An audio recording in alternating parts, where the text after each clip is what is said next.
ನಮಸ್ತೆ, ನನ್ನ ಹೆಸರು ಆಶಾ ನೂಜಿ. ರಾಮಸಾಂಗತ್ಯದಿಂದ ಸುಂದರಕಾಂಡವನ್ನು ನಾನು ಜಾನಪದ ಶೈಲಿಯಲ್ಲಿ ಪ್ರಸ್ತುತಪಡಿಸುವೆ. ರಚನೆ ಇಂದಿರಾ ಜಾನಕಿ ಎಸ್ ಶರ್ಮರವರು. ಮುಂದುವರಿದ ಭಾಗ.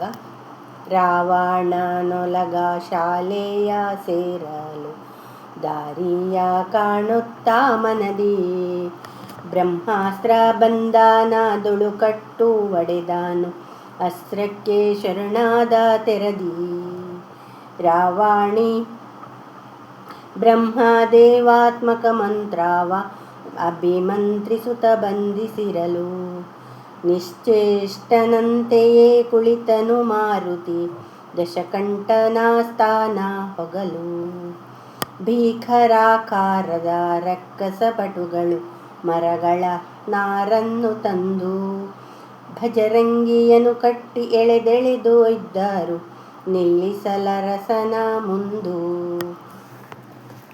ನಾರಿನ ಬಂಧನ ಬಿಗಿಯಲು ಹನುಮಂಗೆ ಸಡಿಲಿತು ಬ್ರಹ್ಮಾಸ್ತ್ರ ಪಾಶ, ಬಂಧದೊಳಿರುವಂತೆ ನಟಿಸಿದ ಮಾರುತಿ ಯೋಜಿಸಿ ಲಂಕೆಯ ನಾಶ. ಧನುಜೇಶಂಗೊಪ್ಪುವ ಘನತೆಯಿಂ ಕೂಡಿತ್ತು ಸ್ವರ್ಣಲಂಕೆಯ ಸಭಾಭವನ, ಜ್ಯೋತ್ಸ್ನೆಯ ಹೋಲುವ ಬೆಳ್ಗೊಡೆ ಅಡಿಯಲ್ಲಿ ಕಾಣಿಸಿಕೊಂಡ ವೈಶ್ರವಣ. ದಾನವೇಂದ್ರನ ತೇಜವನ್ನು ನೋಡಿ ಮಾರುತಿ ಹೊಂದಿದ ವಿಸ್ಮಯವನ್ನು, ವನಭಂಗ ಮಾಡಿದ ಕೋಡಗನಿವನೆಂದು ಕೋಪದಿಂದುರಿದನು ನೃಪನು. ರಾಜನಪ್ಪಣೆಯಂತೆ ಮಂತ್ರಿ ಪ್ರಹಸ್ತನು ಕೇಳಲು ಹನುಮಾನ ಪ್ರವರ, ರಾಮನ ಭೃತ್ಯನು ತಾನಿಹೇನೆನ್ನುತ್ತ ಅರಸಂಗೆ ನೀಡಿದ ವಿವರ. ವಾಲಿಯ ಕೊಲ್ಲುತ್ತ ರುಮೆಯನ್ನು ಕೊಡಿಸಿದ ರಾಘವ ಸುಗ್ರೀವಂಗಂದು, ಸುಗ್ರೀವ ಕಳುಹಿದ ವಾನರ ಸೇನೆಯ ಸೀತೆಯ ಹುಡುಕಲಿಕ್ಕೊಂದು.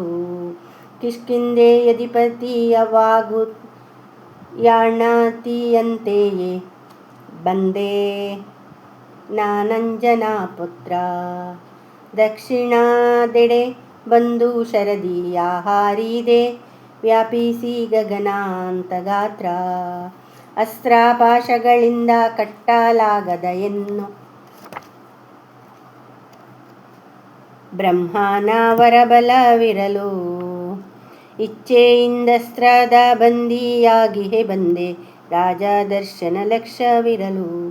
ಸುಗ್ರೀವಾಜ್ಞೆ ಹೊತ್ತು ಬಂದಿಹೆ ನಿಲ್ಲಿಗೆ ರಾಮನ ಮಡದಿಯ ಹುಡುಕಿ, ರಘುವರನೈ ತಂದು ಧಾರೆಯ ಕರೆದೊಯ್ಯುವ ರಾಕ್ಷಸ ಬಲವನ್ನು ಹುಡುಕಿ.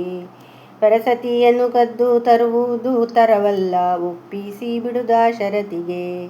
ಅನ್ಯಥಾ ವರ್ತಿಸೆ ಪ್ರಾಣವನ್ನೆಳೆಯುವುದು ಕೋದಂಡಧಾರಿಯ ಎಸೆಗೆ. ಕಾಳಿಯಾಗುವಳಿಂದು ನಿನ್ನಯ ಪಾಲಿಗೆ ಲಾವಣ್ಯಾವತಿ ರಾಮಕಾಂತೆ, ನೀನೇ ಕಟ್ಟಿದ ಲಂಕೆ ನಿರ್ನಾಮವಪ್ಪುವುದು ಕಾರಣವಾಗಿ ಭುಜಾತೆ. ಮುಳಿದು ನಿಂತರೆ ರಾಮ ಅಳಿದು ಹೋಗುವೆ ನೀನು, ರಕ್ಷಿಪರಾರಿಲ್ಲವಿನ್ನು.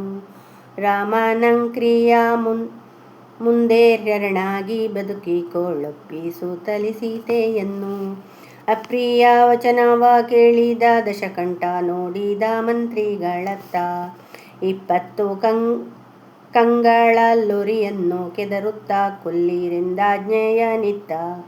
ದೂತನಾಗಿಯೇ ಬಂದ ಕಪಿಯನ್ನು ವಧಿಸುವ ಅಪ್ಪಣೆ ಇತ್ತುದ ನೋಡಿ, ರಾವಣನನುಜ ವಿಭೀಷಣ ಸಭೆಯಲ್ಲಿ ಪಡೆದನು ಆಕ್ಷೇಪ ಮಾಡಿ. ದೂತನ ವಧೆಯನ್ನು ಗೈಯುವ ಕರ್ಮವು ರಾಜನೀತಿಗೆ ಯುಕ್ತವಲ್ಲ, ಅಮಿತ ಪರಾಕ್ರಮಿ ಧನುವಂಶ ತಿಲಕಂಗೆ ಸರ್ವಥಾ ಭೂಷಣವಲ್ಲ. ಪರರಿಗದೀನನು ವಾನರ ನೀತನು ಸಂಹಾನನಕ್ಕೆ ಯೋಗ್ಯನಲ್ಲ, ರಾಜಶ್ರೇಷ್ಠನು ನೀನು ನಿಂದಿತ ಕಾರ್ಯವ ಅನುಷ್ಠಾನಗೊಳಿಪುವುದು ಸಲ್ಲ. ಧನ್ಯವಾದಗಳು.